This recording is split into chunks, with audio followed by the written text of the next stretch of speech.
Marsha Blackburn, here to react. Senator, so great to have you on the show. I want you to react to this, but also let's not forget we're begging for oil from this very corrupt, evil dictatorship at the same time as we're doing this prisoner swap, though I'm glad to have these Americans home. We are glad to have these Americans home. We had a Tennessean, Matthew Heath, who was one of these that had been wrongfully detained. What we do have to remember is that the Maduro regime is a brutal, thuggish regime.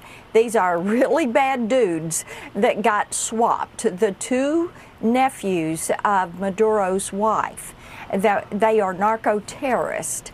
And any time you have people that are wrongfully detained and then you have to go through the prisoner swap, then this encourages this brutish, bad behavior from these regimes.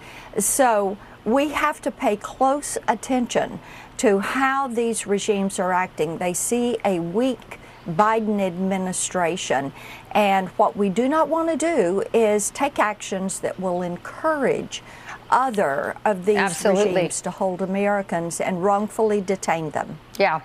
We are purposefully weak because we are allowing our oil independence to slip between our hands, which we did under the Joe Biden administration. Right. We have much more oil and cleaner oil than Venezuela, but we're begging them for it. And I will also mention, Senator, that the Maduro family they have been stealing from that country. They are so corrupt. Yes, so unfortunate we have to deal with them. I want to reach to another topic that's been really burning for me, and that is the FBI saying that they, didn't send a SWAT team to the home of Mark Houck, the pro-life activist who was terrorized by the FBI over a matter that the FBI had no business dealing with. It was already dismissed by a local DA. So what say you on this issue?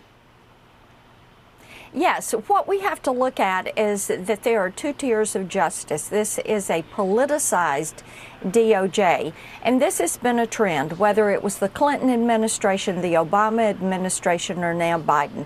They go after conservatives. As you said, this is something that had been reviewed. It had been dismissed. This man sued. It went to court against Mr. Houck, and it was dismissed.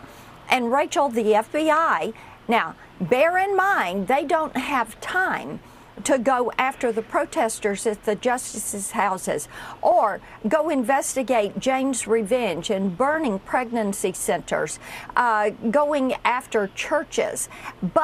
And they go after parents who want to go show up at a school board, but then they will go after Mr. Houck when the case has been dismissed and show up with a SWAT team or with officers or vehicles and with vehicles. And DOJ says, well, it wasn't a SWAT team. Well, what do you call an FBI presence knocking on the door and the recounting that you had from Mr. Houck's wife and how this affected their family? Yeah. There should be equitable treatment. Justice should be blind, not biased.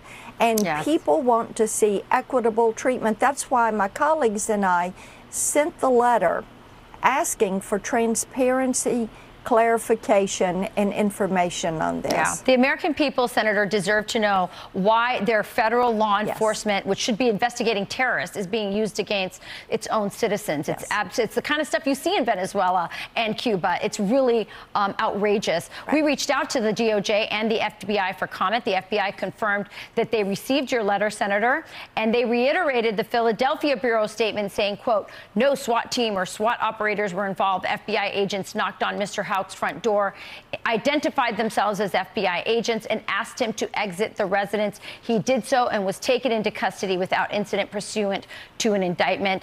I will say that is a lie. He offered to turn himself in, even though he was not guilty of anything. And they showed up at his door with 20 agents and guns pulled and terrorized crying children. Outrageous. Senator, thanks for joining us this morning.